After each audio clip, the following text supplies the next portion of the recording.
인사합시다. 할렐루야. 할렐루야. 따라하세요. 하나님, 오늘도 큰 은혜 주세요. 옆 사람 축복해 주세요. 성령의 능력으로 세상도 마귀도 죄악도 자아도 이깁시다.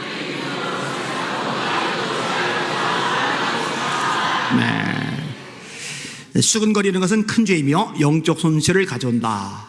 영적 피해, 큰 피해를 받게 한다. 이런 주제를 가지고 말씀을 생각해 볼 겁니다. 수근거리는 것, 수근 뭐예요? 남 얘기하는 거죠. 근데 남 얘기를 할 때, 야, 믿음 좋아, 헌신적이야, 전도대장이야, 기도를 많이 해, 저 집사님 때문에 우리 교회가 정말 영적으로 힘을 받아, 이런 거는 수근거린다고 말하지를 않아요. 그럼 뭘 가지고 수근거린다고 말하느냐? 이제 부정적인 거, 안 좋은 것 얘기할 때 수근거린다고 그래요. 다른 말로 하면 비평, 또 비난, 비방, 이간질, 이런 걸 이제 통칭해서 이제 수근거림이라고 이야기를 끄집어내는 겁니다. 벤자민 프랭클린이라는 분이 이런 말을 해요. 남의 흠을 가리키기 전에 그대의 손가락을 먼저 깨끗하게 씻어라. 그라시안이 이런 분이 이렇게 말해요. 남이 하는 일을 애써 깎아내리는 사람은 자신도 악평을 불러 모은다. 로저스라는 분은 이렇게 말을 해요. 다른 사람을 헤아리려거든 먼저 스스로를 헤아려보라. 남을 해치는 말은 도리어 스스로를 해치는 부메랑이 된다. 침을 튀기며 피를 머금고 남에게 험담을 하자면 먼저 내 입이 더러워지는 법이다. 헬프스라는 분은 이렇게 말합니다. 만약 당신이 사랑받는 동료가 되고 싶다면,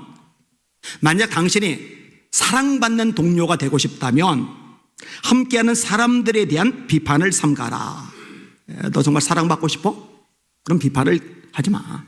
입 다물어. 그렇게 권면을 하는 거죠.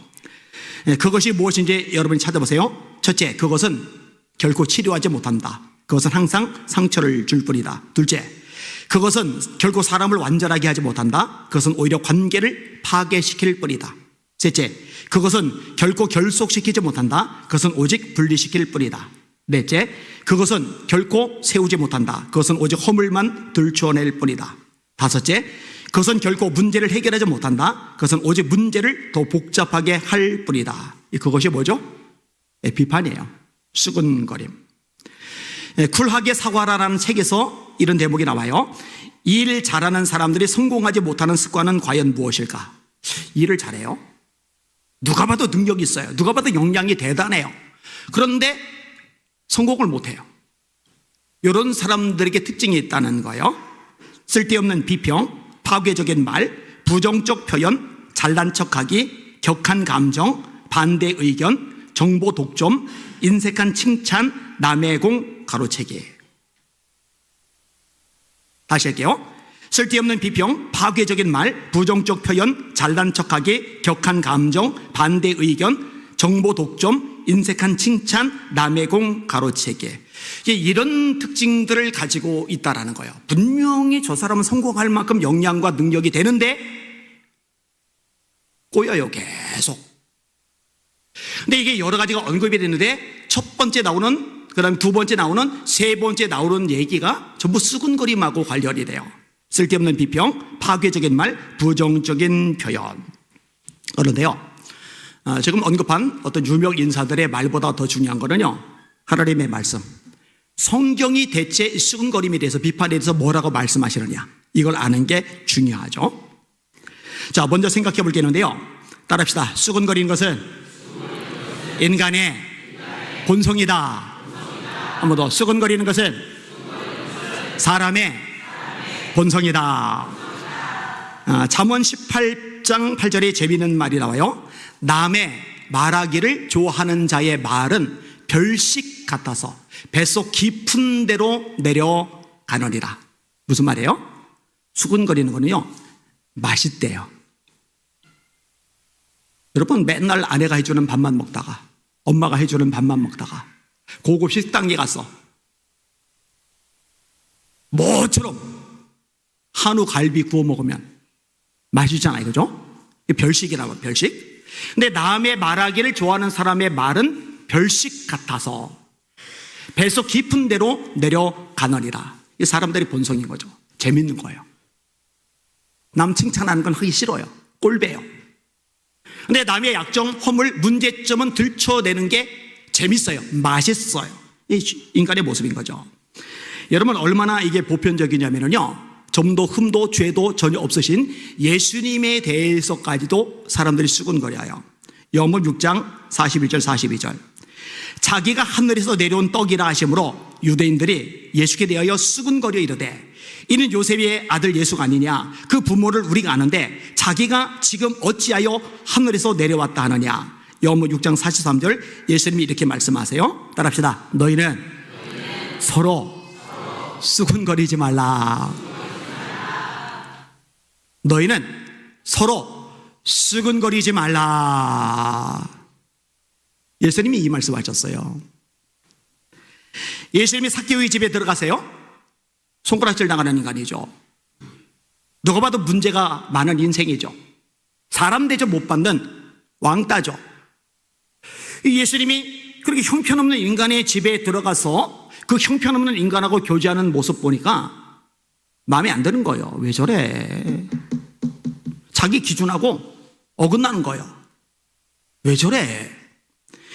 예수께서 그곳에 이르사 쳐다보시고 이르시되 삭개오야 속히 내려오라. 내가 오늘 네 집에 유하여 하겠다 하시니 급히 내려와 즐거워하며 영접하거늘 무사람이 보고 수군거려 이르되 저가 죄인의 집에 유하러 들어갔도다. 아니, 사람이 깨끗하게 살려면 저런 인간하고는 상종하지 말고 거리를 둬야지. 왜 저런 인간하고 어울려? 수군. 여러분, 예수님이 잘못하신 거예요? 잘하신 거예요? 예수님이 실수하신 거예요? 아니면 제대로 하신 거예요? 근데 예수님에 대해서도 수군거려요. 인간의 본성이라니까요. 자기들 기준을 절대화하는 거예요. 자기들이 뭔데? 예수님이 죄인들하고 어울리세요? 누가복음 15장 1절 2절입니다.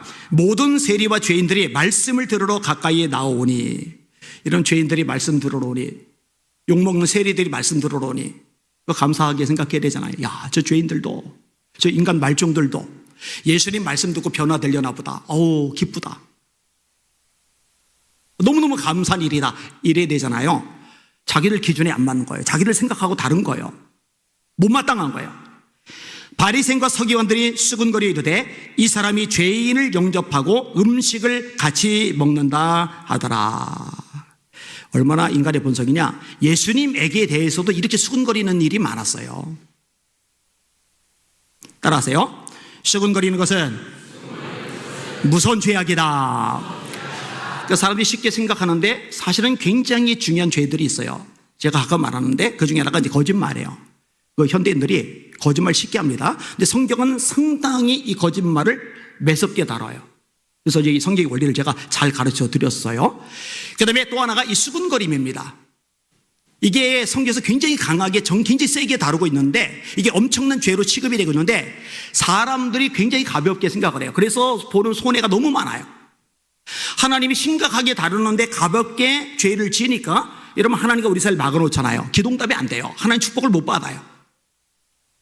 여호와의 손이 짧아서 구원하지 못하심이 아니요 귀가 둔하여 듣지 못하심이 아니라 너희 죄가 너희와 하나님 사이를 갈라놓았고 그 죄악이 그 얼굴을 가리워서 너희로 듣지 못하시게 함이리라. 하나님의 손이 짧은 분이 아닌데, 귀가 둔한 분이 아닌데 응답을 안 해줘요.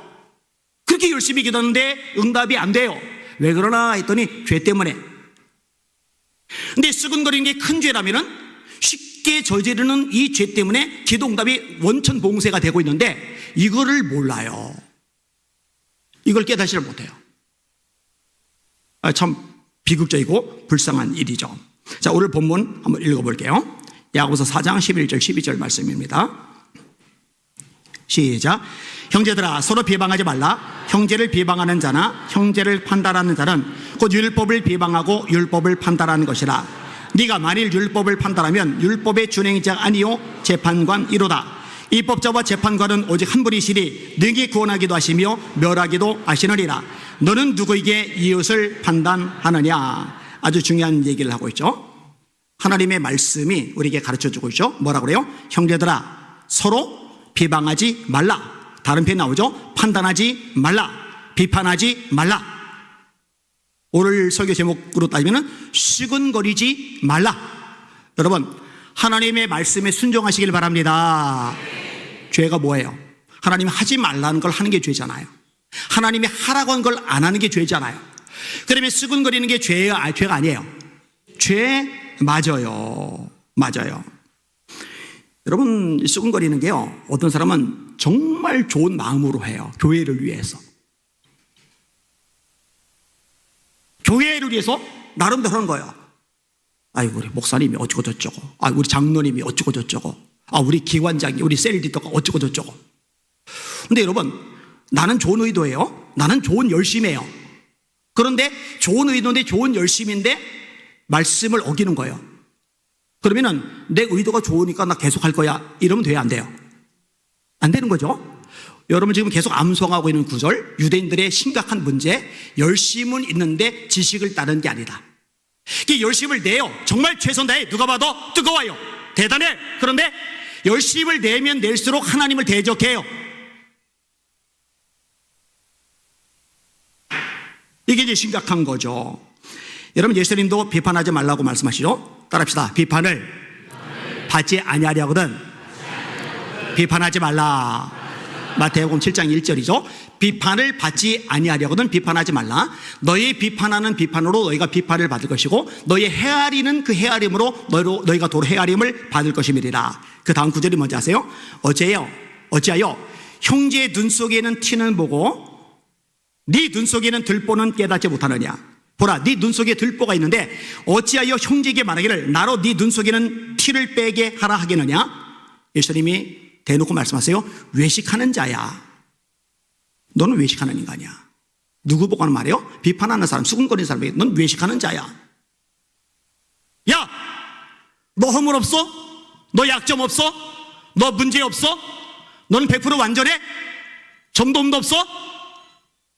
이 외식하는 자야. 네 눈 속에도 있잖아. 근데 왜 남의 거 자꾸 빼려고 그래? 비판하지 마. 여러분, 주님의 말씀 잘 새겨 들으실 필요가 있어요. 주님 명령해요. 비판하지 말라. 수군거리지 말라. 순종하시기를 주님의 이름으로 축원합니다. 특별히요, 이게 아까 큰 죄란 말을 쓴 이유가 있는데요, 하나님이 용납을 잘 안 하시는 게 있어요. 뭐냐면 하나님 자리에 올라서는 것, 하나님 자리에 침범하는 것, 이거 월권이라고 그러죠. 이거 끔찍한 거잖아요. 근데 하나님은요, 이 비판 수군거림을 가리켜서 하나님 자리에 올라서는 것이라고 성경에서 말씀하고 있어요. 그런데 쉽게 생각하는 거예요. 그만큼 성경을 모르는 거죠. 자, 오늘 본문 다시 읽어볼게요. 야고보서 4장 11절 12절 잘 새기면서 읽어보세요. 시작. 형제들아, 서로 비방하지 말라. 형제를 비판하는 자나 형제를 판단하는 자는 곧 율법을 비방하고 율법을 판단하는 것이라. 네가 만일 율법을 판단하면 율법의 준행자가 아니요 재판관이로다. 입법자와 재판관은 오직 한 분이시니 능히 구원하기도 하시며 멸하기도 하시느니라. 너는 누구에게 이웃을 판단하느냐. 자, 비판, 판단, 비방, 통째에서 수군거림. 예수님이 성경이 뭐라고 말씀하냐면요, 네가 만약 형제를 판단하면은 왜 저래? 왜 저 모양이야? 수준이 떨어져가지고 이러면은 너는 율법의 준행자가 아니고 재판관이야. 너는 율법의 준행자여야 되는데 재판관 노릇을 지금 하고 있는 거야. 그런데 이 율법의 입법자와 재판관은 딱 한 분이야. 하나님이셔. 근데 네가 지금 하나님이 하는 역할, 하나님의 위치, 그걸 네가 지금 침범하고 있는 거야. 그 얘기를 해주고 있는 거예요. 이 수군거리는 게 얼마나 큰 죄인지 이해가 되시고 깨달아지시는 분들만 아멘. 뭐라고 말씀하세요? 너 뭐야, 너? 네가 뭔데? 너는 누구이기에 네 이웃을 판단하느냐? 너 뭐야, 너? 너 뭔데? 너 하나님이야? 네가 주님이야? 네가 뭔데? 이렇게 말씀하는 겁니다. 이런 바울 사도가요, 굉장히 경계한 죄이기도 합니다. 로마서 1장에 보니까 마음에 하나님 두기를 싫어하며 그들 그 상실한 마음대로 내어버려둬서 합당치 못한 일을 하게 하셨으니, 하나님을 마음에 두어야 되는데 하나님이 싫은 거예요. 내 멋대로 살고 싶은 거예요. 그들에게 하나님이 심판을 행하세요. 심판을 행하시는 그 심판이 뭐냐면, 그래, 니들 멋대로 살라고 그냥 내버려 두는 거예요. 징계하지 않으시는 거예요. 근데 이때 나오는 죄의 항목이 있어요. 불의, 추악, 탐욕, 시기, 악독이 가득한 자요. 뭐 이렇게 쭉 나오면서 어떤 대목이 나오느냐? 수근수근하는 자요가 나와요. 그래, 너는 네 멋대로 살아. 그래서 멋대로 살도록 하시는 사람에게 나오는 특징이 수근수근이라고 로마서 1장 29절에 말씀하고 있어요. 여러분, 바울이요, 정말로 보기 싫은 교회의 모습들이 고린도서 12장 20절에 나와요. 내가 갈 때에 너희를 내가 원한 것과 같이 보지 못하고 또 내가 너희에게 너희가 원하지 않는 것과 같이 보일까 두려워하며, 내가 너희 교회 방문할 텐데 내가 원치 않는 모습이 너희 교회에 보여질까 봐 난 그게 정말 두려워. 그럼 어떤 모습이 나오느냐? 들어보세요. 다툼, 시기, 분냄, 당지는 것, 그 다음에 비방과 수군거림. 비방과 수군거림. 그래서요, 수없이 반복해서 강조합니다. 로마서 14장 1절입니다. 따라합시다. 믿음이 연약한 자를 받되 그의 의견을 비판하지 말라. 그렇게 하실 분들 아멘. 믿음이 연약한 자 비판하지 마세요.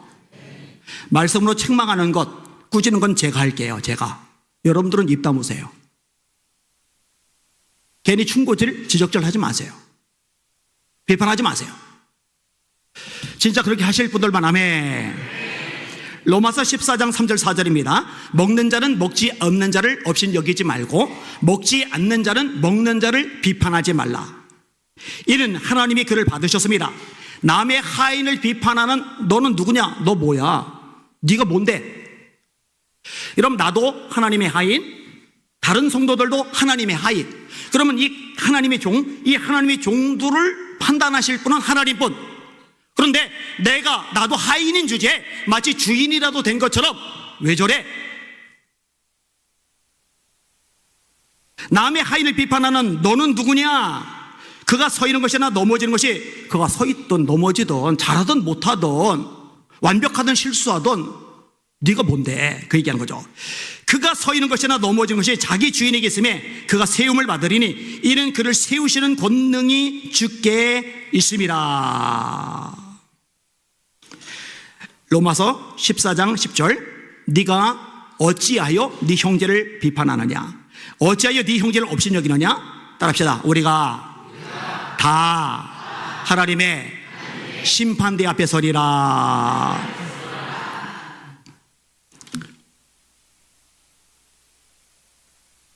비판하지 맙시다. 수군거리지 맙시다. 이렇게 제대로 가르쳐주고 있잖아요. 어떤 분이 쓴 글을 읽어드릴게요. 다른 사람을 판단하고 비판하기를 밥 먹듯 하던 가정에서 자라난 사람은 자신도 모르게 다른 사람을 비판하는데 이미 익숙해져 있습니다. 사탄은 바로 이 비판하는 습성 속에 공격의 화살을 쏘아대면서 사람들 사이의 관계를 손상시킵니다. 사람들은 남을 비판할 때마다 상대적인 우월감을 느낀다고 말합니다. 그래서 비판하는 일에 재미를 느끼게 되면 아예 작심하고 사람들에게 비판거리를 찾게 되는 것이지요. 평소 비판을 잘하는 사람에게 당신은 왜 그처럼 부정적이고 비판적이냐고 질문하면 그는 자신의 성품이 너무나 솔직하기 때문에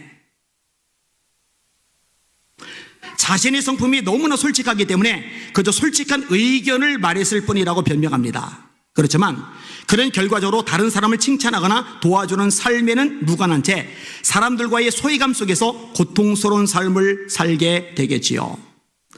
어느 기독교 사역자는 비판을 피하려는 그의 의지와는 달리 그의 마음은 항상 부정적이고 비판하는 생각으로 가득 차 있었습니다.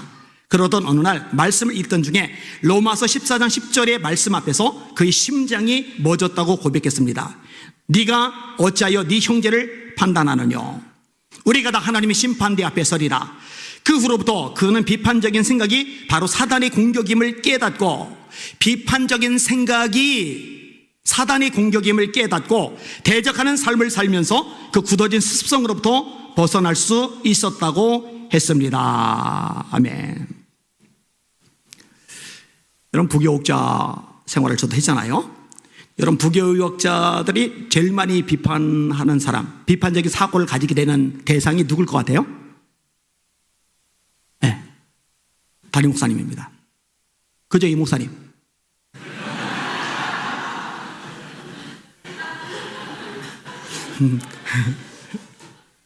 X를 냈어요. X. 그럼 유 전사님? 유 목사님? 방송실을 안 보여요. 제가 이제 22살 때부터 전도사로 사역을 했는데 굉장히 일찍 시작을 했죠. 그런데요, 22살 때 사역 시작하고 개척해서 담임 목사가 되기 전까지요, 주님이 증인이십니다. 단 한 번도 담임 목사님에 대해서 수군거린 적이 없어요. 이유가 두 가지입니다. 첫째로 자존심. 나는 하나님의 종이야. 하나님의 종이 수준 떨어지게 성도들 앞에서 담임 목사님을 비판해 꼴사납게 자존심이 허락이 안 돼요.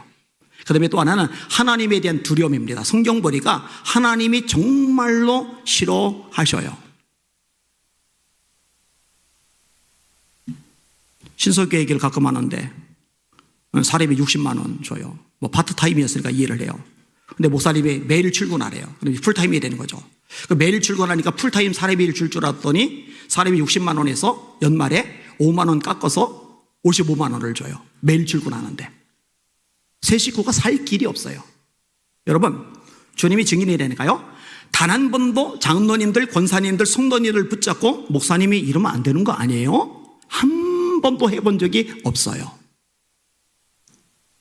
자존심 있지. 내가 그까지 돈 때문에 주의 종이 성도들 앞에서 내가 섬기는, 내가 모시는 담임 목사님을 수군거려? 안 해요. 하나님이 다루실 텐데 안 해요. 은평성결교회 유승대 목사님이라고 계세요. 이분이 포항성결교회에 계셨죠. 포항성결교회가 조그만 교회인데요, 이분이 목회를 정말 잘하세요. 포항 지역에서 제일 큰 교회 중에 하나가 됐어요. 그래서 서울에 있는 큰 교회는 은평성결교회 담임으로 부임을 받으셨어요. 근데 이 교회도요, 굉장히 이전보다 더 강력해졌어요. 근데 그 교회 부목사 정의진이라고, 제가 부목사님이라고 그러고 부목사라고 그러죠. 그 님자 붙일 가치가 없어요. 이 정의진 목사라는 사람이요, 청년들 앞에서 수닥 우리 목사님 남의 설교 표절했어.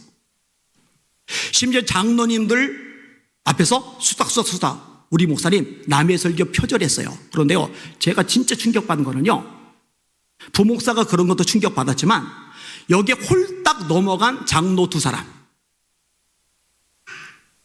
난 저렇게 멍청한 사람도 있구나, 그 생각을 했어요. 어떻게 부교육자 하는 말에 쏠딱 넘어가요, 장로 둘이. 그 교회에서 제명당했어요. 교단에서 잘렸어요. 그러면은 뭐 얼마나 표절했느냐? 아니에요. 여러분, 요한 웨슬리 목사님 얘기를 제가 그때 끄집어냈는데, 그분은 표준설교라고 설교문을 써요. 이 설교를, 그분이 감리교를 만들었잖아요. 목회자들에게 배포를 하고, 목회자들은 그것을 연구를 해서 그것을 소화를 시켜서 그걸로 도로 설교를 해요. 세계 최고의 설교자를 일컫은 찰스 스펄전 목사님은 본인의 설교를 인수해서 배포를 해요. 그리고 설교물을 만들 역량이 모자란 목회자들이 그것을 가지고 공부하고 소화를 시켜서 다시 설교를 하는데, 이것 때문에 얼마나 그 당시 영국교회에 큰 유익을 끼쳤는지 몰라요. 여러분, 설교가 논문입니까? 근데 이 정 목사라는 이 인간이요, 선교국에 있을 때도요, 선교국 대상으로 고소고발을 했더라고요. 본인이 직원인데, 자기가 속한 단체를. 선교지에 가서도요, 선배들하고 싸워가지고 결국 선교 접고 왔더라고요. 근데 이 엄마도 참 심각해요. 그러면은 목사님한테 이메일을 보내서, 목사님, 제가 잘못 가르쳤습니다. 제 잘못입니다. 부디 너그럽게 감싸주세요. 이래야 되는데요, 목사님한테 이메일을 보냈는데요, 목사님을 훈계하고 책망하는 내용으로 이메일 보낸 거예요. 똑바로 하라고. 이 엄마는 조국 혁명당의 열렬한 지지자이기도 해요.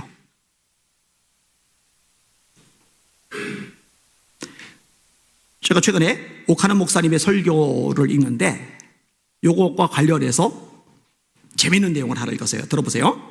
우리에서 가장 존경받는 목사님 중에 한 분이었죠. 사랑의 교회 개척자이시고 돌아가셨죠.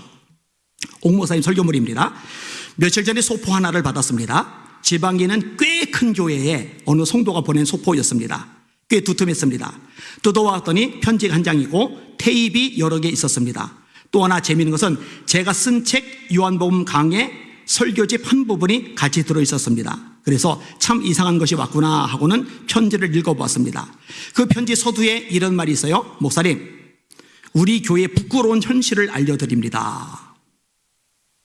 큰 교회 성도가 오카노 목사님한테 편지를 보내서 우리에게 부끄러운 현실을 알려드립니다. 자기 교회를 비판하고 나선 거죠. 무슨 내용인가 하고 봤더니 그 교회 담임 목사님이 수요일마다 요한복음을 강의하는데 몇 달 동안 오카노 목사가 쓴 책에 있는 것을 그대로 베낀다는 것입니다. 토시 하나 빼지 않고 그대로 베끼고 설교를 하는데 너무 기가 막혀서 저에게 편지를 한다는 것입니다. 그리고 자기 말을 믿어주지 아니할까 싶어서 그 목사님의 테이프를 여러 개 넣어서 보냈고 제가 쓴 책의 페이지마다 목사님이 이렇게 이 말을 어떻게 도용했는가 하는 것을 알리기 위해 빨간 줄로 전부 그어서 보낸 것입니다. 증명 서류를 첨부해 보낸 것이죠. 와, 열심히 대단해요. 교회를 위해서. 교회가 거룩해야 되는데, 교회가 정직해야 되는데, 교회가 부패하면 안 되는데 이 교회를 바로잡기 위해서 나선 거예요. 빨간 줄 그어가면서. 얼마나 열심히 대단해요. 죄 짓고 있는데.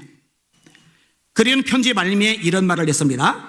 우리 교회는 주님의 말씀이 없어져 버리는 안타까운 현실을 안고 탄식하고 있습니다. 무슨 교회가 탄식하고 있어요? 자기가 지금 헛짓하고 있는 거지. 참 심정이 착잡했습니다. 일단 제 기분이 별로 좋지 않았습니다. 대충 훑어보니 그 목사님이 토시 하나 빼지 않고 그대로 인용한 부분도 있기는 하지만 대부분은 저희 책 중에서 중요한 내용들을 발췌하여 설교를 하신 것으로 되어 있었습니다. 그런데 이 교훈은 제 책을 읽었던가 봅니다. 그렇기 때문에 어디서 들은 말인데 하고는 귀담아 듣다가 여기서 빼가지고 설교하는구나 생각하고는 너무 마음이 괴로워서 저에게 편지를 한 것 같습니다. 그런데 저는 그 교회를 연민의 정으로 봅니다. 조금 비정상적이지 않나 생각합니다. 여러분, 설교자는 많은 사람에게 빚지고 사는 사람입니다. 자기 말을 몇 마디나 할 수 있습니까? 기독교 역사 2000년 동안 수많은 설교자들이 배출되었고 저명한 저술가가 등장해서 많은 책을 남겼고 성경을 해석하고 연구하면서 평생을 바친 위대한 주석가들이 남겨놓은 유산들이 참 많습니다. 그러므로 설교자는 그 모든 분들에게 빚을 지고 사는 것입니다. 그분들의 책을 읽으면서 그분들의 남겨놓은 많은 자료들을 검토하면서 이 말씀이야말로 참 은혜로운 말씀이다. 우리 성도들이 들어야 되겠다. 우리 성도들이 이 말씀 듣고 은혜 받으면 그 영혼이 살찌고 그 영혼이 건강해질 수 있다 하고 생각하고는 좋은 내용들을 골고루 찾아 그것을 가슴에 안고 씨름하면서 설교를 만드는 게 설교자입니다. 그러므로 어떤 때는 남의 말을 인용할 때가 많습니다. 그것이 잘못된 게 아닙니다. 자기가 전혀 준비하지 아니하고 남의 것을 그대로 카피해서 설교한다면 문제가 될 것입니다. 그러나 그렇지 않고 좀 인용한 것을 가지고 견디지 못해서 교회 주의 말씀이 사라졌느니 없어졌느니 하고 떠들면 설교자가 어디에 설 수 있겠습니까? 무엇을 어떻게 할 수 있겠습니까? 만약에 어떤 설교자가 자기 설교는 자기만이 해석할 수 있는 성경의 의미라고 떠든다면 그 설교는 아무도 해본 일이 없는 오직 자기만이 할 수 있는 설교라고 한다면 그 사람은 이단입니다. 만약에 설교자를 이런 식으로 비판하는 성도들이 교회 안에 있으면 교회가 많이 힘들 것입니다. 그런 분들은 시시콜콜 비판할 테니 말입니다. 그렇죠? 참 불쌍한 인간이에요. 근데 자기는요, 정의롭다고 생각해요. 자기는요, 교회를 위한다고 생각해요. 자기는요, 하나님의 뜻을 행한다 생각해요. 근데 실상은 뭐예요? 큰 죄를 짓고 있는 거예요. 큰 죄를. 이게 비판의 함정이에요. 이게 수근거림의 함정이에요. 여러분, 내가 수절이 더 높아서 저거 아닌데, 저 잘못됐는데 집사님 안 그래요? 권사님 안 그래요? 따라합시다. 이것이 진정한 영적 교만이다. 한 번 더. 이것이 진정한 영적 교만이다. 영적 교만에서 벗어나시기를 예수님의 이름으로 축원합니다. 여러분, 성경이요, 아주 명백하게 이런 부분들을 잘 다뤄주고 있어요. 한번 따라 봅시다. 자기의 이웃을 은밀히 헐뜯는 자를 내가 멸하리라. 시편 101편 5절인데, 그러니까 제가 아까 말했죠? 이거 두려워해야 돼요. 보통 일이 아니에요. 한 번 더. 자기의 이웃을 은밀히 헐뜯는 자를 내가 멸하리라. 하나님께 심판받을 짓 하고 있는 거예요. 다른 말로 마귀짓 하고 있는 거예요. 잠언 17장 9절입니다. 따라합시다. 허물을 덮어주는 자는 사랑을 말하는 자요, 그것을 거듭 말하는 자는 친한 것을 이간질하는 자리라. 여러분, 이간질의 명소가 누구예요? 마귀. 이간질은 자기 영혼을 망가뜨려요. 하나님과의 관계가 단절돼요. 하나님의 심판을 끌어당겨요. 근데 거기서 멈추는 게 아니라 내 말을 듣는 사람의 영혼을 망가뜨려요. 그 정신을 병들게 만들어요. 사람의 귀가 얇아요, 생각보다. 그러니까 여러분들요, 누군가가 수근수근 하는 거 들으면은요, 친하니까, 또 내가 이거 말 자르면 기분 나쁘고 관계가 멀어질 테니까 그러지 말고 내 영혼을 위해, 그 영혼을 위해, 교회를 위해 그거 잘라야 돼요. 잘라야 돼요. 집사님, 나한테는 그런 얘기 하지 말아요. 권사님, 나한테는 그런 얘기 하지 말아요. 여러분, 이게 지혜인 줄 깨달으시길 바랍니다. 한 번 더, 한 번 더. 따라하세요. 허물을 덮어주는 자는 사랑을 구하는 자요, 그것을 거듭 말하는 자는 친한 것을 이간질하는 자리라. 앞으로 이간질, 비판, 비난, 판단, 수군거림, 죄다 뽑아내기로 결단하는 사람들만 아멘. 아멘. 네, 굉장히 중요한 말씀을 함께 나눴습니다. 정리합니다. 재미난 편이 성경에 나와요. 포도원을 허는 작은 여우를 잡아라. 포도원을 허는 작은 여우. 이 포도원을 이 교회라고 생각하면 돼요. 교회를 허는 작은 여우를 잡아라. 그 여우 하나 때문에 포도원이 망가지거든요. 교회가 엉망진창이 되거든요. 본인 망하고 듣는 사람 망하고 교회 망하게 하고. 근데 감싸주고 중보기도 하는 사람은 주님 닮은 사람이죠. 본인에게 복이고 듣는 사람에게 복이고 교회에 복이고. 여러분은 어느 쪽을 선택하시겠습니까? 오늘 설교 제목 따라합시다. 수군거리는 죄는 영적으로 큰 피해를 받게 한다. 정말 깨달아 주신 분들만 아멘. 아멘. 여러분 손 드시고 앞시마에 기도합니다. 하나님, 제 입에 파수꾼을 세워 주시옵소서. 제 입에서 축복의 말만 나가게 하여 주시옵소서. 믿음의 말만 나가게 하여 주시옵소서. 소망의 말만 나가게 하여 주시옵소서. 칭찬의 말만 나가게 하여 주시옵소서.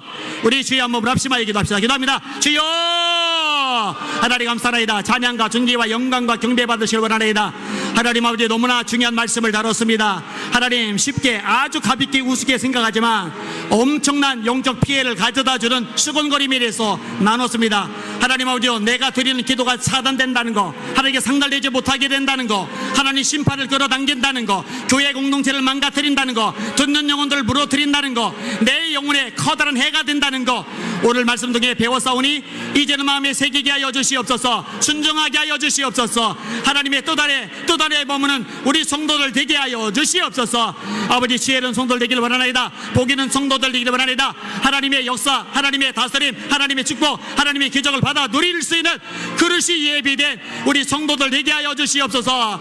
하나님, 그릇이 깨져버리면 깨진 그릇에 아무리 물이 담겨도 빠져나가 버립니다. 아버지 하나님, 수근거림으로 깨져버린 그릇들 이제 다 메꿔버리게 하여 주시옵소서. 다 수리하게 하여 주시옵소서. 다 변화받게 하여 주시옵소서. 하나님, 심령이 새로워지길 원하나이다. 변화되길 원하나이다. 하나님, 역사하시고 다스리시고 강건케 하시고 승리하게 하여 주시옵소서. 주님을 영광과 존귀와 찬양과 경배 받아 주시옵소서.